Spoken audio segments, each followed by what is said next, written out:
ෆ්ලික් රිවියුස් programme එකට සාදරයෙන් පිළිගන්නවා. ඉතින් අද ගොඩක් එක්සයිටිං රිවියු එකක් තමයි තියෙන්නේ.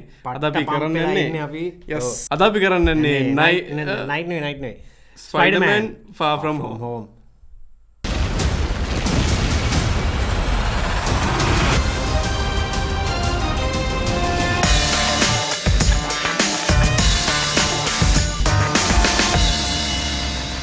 මේ ෆිල්ම් එක ඩිරෙක්ට් කරලා තියෙන්නේ ජෝන් වොට්ස්. ඒ වගේම අපි දන්නවා ටොම් හොලන්ඩ් තමයි ස්පයිඩර්මෑන් ප්ලේ කරන්නේ.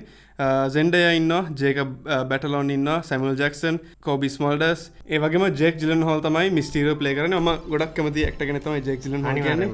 මාර ටැලන්ටඩ්, මාර ඩයිවර්ස් කැරක්ටර්ස් කරන කෙනෙක් තමයි. මට මුලින්ම හිතුණා ඇයි ජේක් ජිලන්හෝල් මේ රෝල් එක ගත්ත කියලා. මට පොඩි ඩවුට්ස් එකක් තිබ්බා. නමුත් මටත් ඒ වගේම කියන්නේ මට දැක්ක ගම හිතුණා මේක ජේක් ජිලන්හෝල් ගත්ත කියන්නේ මම දැකලා තිබුණේ නෑ මේ වගේ ඉහළට මීට කලින් කරනවා. ඉතින් ඒක නිසා මට හිතුණා ඕකේ දැන් මොකක් හරි අවුලක් යයි මට ගැලපුන්නේ නැති ගතියක් තේරුණා. හැබැයි ෆිල්ම් එකේ 100% දීලා දිනවා පර්ෆෙක්ට්. ඒ කියන්නේ එයාගේ පර්ෆෝමන්ස් එක ගානට මැච් වෙනවා මිස්ටීරියෝගේ කැරක්ටර් එකට. රයිට්. ෆිල්ම් එක ගැන කතා කරද්දී ඇත්තටම බේසිකලි කියනවා නම් සුපර් මාර විදිහට එන්ජොයි කරන්න පුළුවන් ෆිල්ම් එකක්. මම හිතන්නේ එන්ඩ් ගේම් එකට පස්සේ සුපර් ෆොලෝ අප් එකක්. ඒ කියන්නේ අපි දන්නවා ඇවෙන්ජර්ස් සමහරලාට පොඩ්ඩක් අර උඩට පල්ලෙහාට ගෙනිනවනේ අපේ එක්ස්පෙක්ටේෂන්ස්. මේක ඇත්තටම මං හිතන ඇවෙන්ජර්ස් එන්ඩ් ගේම් එකට පස්සේ ගොඩක් එක්ස්පෙක්ටේෂන් තිබ්බා මාවල් ඊළඟට මොකද කරන්න කියලා. ඉතින් ඒ පැත්තෙන් බලද්දී ඒකෙන් ගත්තම මේක තමයි ඊළඟ ස්ටාර්ටින් බූස්ට් එක කියලා හිතා ගන්න පුළුවන්. ඒ කියන්නේ දැන් මේකේ ගොඩක් ස්ටෝරි ලයින්ස් තියෙනවා. ඒ කියන්නේ මේ ටෝනි ස්ටාර්ක් රිප්ලේස් කරන්නේ පීටර් පාකර් කියලා මේ ස්ටෝරි ලයින් එකක් හදන්න යනවා. ඊට පස්සේ තවත් ස්ටෝරි ලයින් එකක් පෙන්වන්න කරනවා. ඒ කියන්නේ මේ කතාව නිකන් අර මේ හතරමං හන්දියක් වගේ තමයි. ඒ කියන්නේ පැති ගොඩකට මේ කතාව මේ හරවන්න පුළුවන්. දැන් එතන අපි පොඩි නිකන් හින්ට් එකක් දුන්නා එතන මොකද වෙන්නේ කියලා. ඔයාලන්ට ෆිල්ම් එක බලලා නැත්තම් ඔයාලන්ට තේරෙන්නේ නැහැ ඒක. මොකද ඒක අපි මුකුත් එක්ස්ප්ලেইন කරන්නේ නැහැ. මොකද ඒක ස්පොයිලර් එකක්. නමුත් ෆිල්ම් එක බලුවා නම් අපි දැන් මේ කිව්ව දේ ඔයාලන්ට තේරෙනවා. අනිවාර්යයෙන්ම මම කියනවනේ මේ චිත්‍රපටි බලද්දී හොඳ අවධානයෙන් බලන්න. මොකද මේ චිත්‍රපටි මැද ඒ කියන්නේ මේ සීන්ස් යද්දී ඒ සීන්ස් වල විතරක්ම ඇලෙන්න එපා. වටපිටාවේ මොනවද වෙන්නේ කියන එකත් බලන්න. හොඳට බලන්න.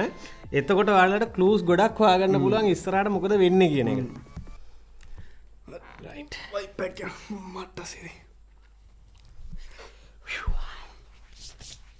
අපි මේ කරනට අපිට තෑගි දෙන්න ඕන උපන් සිරාවට. මම හිතන්නේ ටොම් හොලන්ඩ්ගේ පර්ෆෝමන්ස් එක ගැනත් අනිවාර්යෙන් කියන්න ඕනේ. මොකද අපි ගොඩක් කටි කියලා තිබ්බ ටොම් හොලන්ඩ් තමයි පර්ෆෙක්ට් ස්පයිඩර්මෑන් මෙන්න කියලා තිබ්බ. හැබැයි මට මේ ෆිල්ම් එකෙන් තමයි ඒක හරියටම කන්ෆර්ම් වුණේ.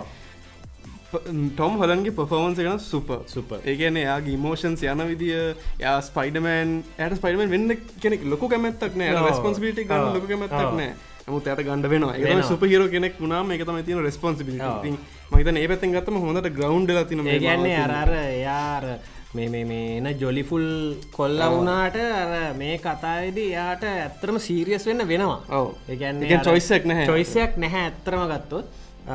සමහර වෙලාවට ගොඩක් කට්ටිය එයා පෙන්නුම් කරලා දෙන්න යනවා. එයාව එයා තමයි ඊළඟ ලීඩර් වෙන්න ඕන කියන එකට අයිඩියා එකක් දෙන. හැබැයි එයා තාම ඒකට හරිද නැද්ද කියන එක අපිටත් ප්‍රශ්නයක් එතන. ඒ කියන්නේ ෆිල්ම් එකෙත් මේ කට්ටියට ප්‍රශ්නයක්, ෆිල්ම් එකේ ඉන්න චරිතවලටත් ඒක ප්‍රශ්නයක්, අපිටත් ප්‍රශ්නයක්. ඒක නිසා අර ඒ වගේ ප්‍රශ්න ගොඩක් හදනවා මේකේ අපිට. කියන්නේ ඕන කෙනෙක්ට ඕන විදිහට මේ කතාව කතා කරන්න පුළුවන්. හැබැයි මේ කතාවේ මේන්ම පාර්ට් එක තමයි ජේක් ජිලන්හෝගේ මිස්ටීරියෝ කෙන කැරක්ටර් එක. මම හරිම කැමති වුණා ඒකට. ඒ කියන්නේ මම ඒ කියන්නේ මිස්ටීරියෝ කැරක්ටර් ගොඩක් ෆලෝ කරපු කෙනෙක් නෙමෙයි. හැබැයි මේ ෆියුචරිස්ටික් වර්ෂන් එක, ඒ පෙන්නපු වර්ෂන් එක මම ඇත්තටම කැමතියි. දැන් කට්ටිය අනිවාර්යයෙන්ම කියලා බලන්න මොකද්ද මේ වර්ෂන් එක කියලා. මම එතනින් හරියට කියන්නේ නැහැ. මොකද කියන්න බෑ අපිට. එතන යාර ස්පොයිලර් එකක් කරනවා ඒක.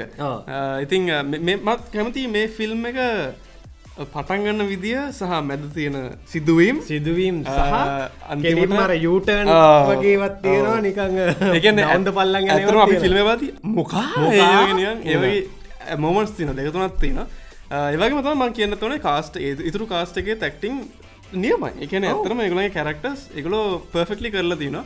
නෙට්ගේ කැරක්ටර් එක සහ එයාට හම්බෙන එයාට යාළුවෙක් හම්බෙනවා.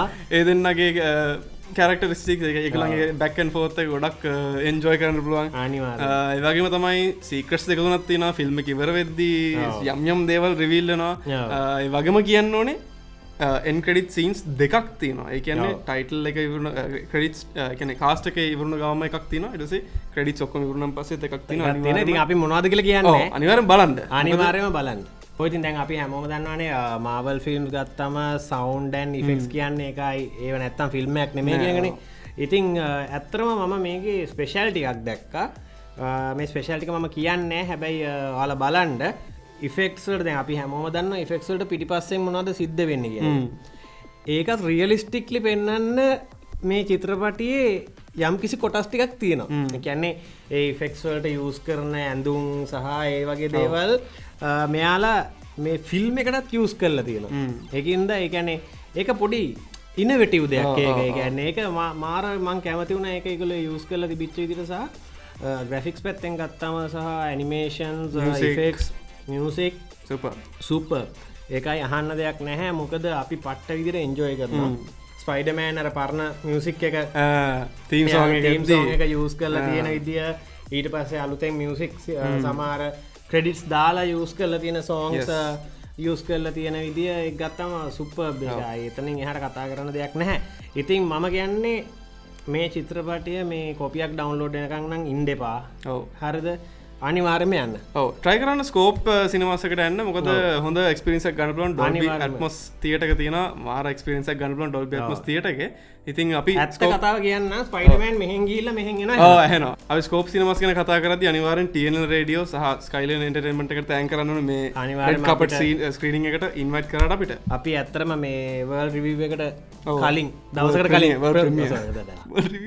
අපිට වර්ල්ඩ් රිවිව් ඇතරම ඇන්ඩරුකිව්වාගේ අපි හැමෝටම තෑන් කරන්න Scope Cinemas Skyline Entertainment and TNL radio ඉතින් මේ තුනම අපිට ලොකු සපෝට් එකක් දුන්න මේ චිත්‍රපටිය වර්ල්ඩ් රිලීස් එකට දවසකට කලින් බලන්න හොඳ මූවි එක්ස්පීරියන්සයක් ගන්න බලන් ඉන්න කෙනෙක් නම් මීට කලින් මෙහ මූවි එක්ස්පීරියන්ස කරන්න නැත්තම් ඔන්න ෆිල්ම් එක මේක ඔන්න ෆිල්ම් එක ඔන්න තියට එක මේක තමයි චාන්සේ රයිට් එන්ඩිං එක ගැන මට පොඩි කමෙන්ට් එකක් තියෙනවා ඇතර මේක මට ලොකොට බලපෑවෙන නමුත් ඒක තමයි මට තියෙන එකම නෙගටිව් එක එන්ඩිං එක පොඩ්ඩක් ක්වික් වගේ මට තේරුණා විශේෂයෙන් හරි අපි නොකිය මං එච්චරයි කියන්නේ ඒක තමයි යාගොපින එක මම කියන්නේ මටත් ඒක චුට්ටක් දැනුණා එක පාර නිකන් බොග් ගාලා ඉවර වුණාද කියලා හිතුණා හැබැයි අර මම කියන්නේ මම කියන්නේ එතනින් ඉවර වුණ නෑ චිත්‍රපටයකින්ද එන්ඩ් ක්‍රෙඩිට්ස් ටිකක් බලන්න බලලා එතන්දි කතා ඉවර කරගන්න ලෑස්ති පිට ඉන්න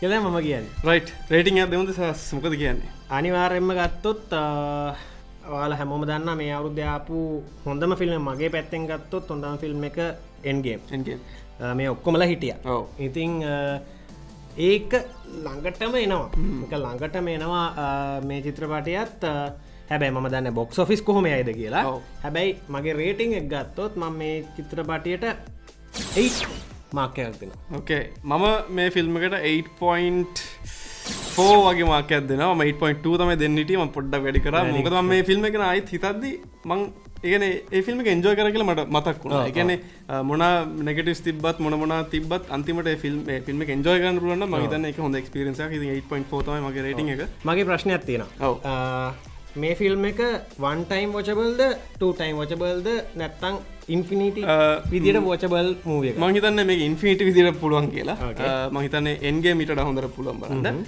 අනිවාර්යයෙන්ම දෙපාරක් බලන්න පුළුවන් මොකද පළවෙනි පාර මිස් වෙන දේවල් තියෙනවා ඒකින්ද දෙවෙනි පාර බලන්න වෙනවා සමහර වෙලාවට බලන්න ෆිල්ම් එක බලලම ඔකට තේරුම් ගන්න අපි මොනවා ගැනද කතා කරන්නේ කියලා ඒක සමහර නිකන් අපි කියන්නේ අපබ්‍රංශ වගේ වාඩ් කියලා ඒකින් අනිවාර්යෙන්ම ෆිල්ම් එක බලන්න ආයෙ කියන්නම් ස්කෝප් සිනමා එකට ගිහිල්ලා ඩොල්බි ඇට්මොස් තියටර් එකේ බලන්න try කරන්න අනිවාර්යෙන්ම බලන්න try කරන්න ඔව් ඉතින් ඔක තමයි අපේ Spider-Man Far From Home review එක thank you බොහොම ස්තුතියි බැලුවට thank you share කරනවට subscribe කරනවට comment කරනවට like කරනවට ඔක්කොම thank you ඉතින් ඔන්න ආයෙ තියෙනවා share කරන්න subscribe කරන්න like කරන්න comment කරන්න තවත් giveaway එකක් අපි අරගෙන තවත් review එකක් අරගෙන ආයෙ එන්න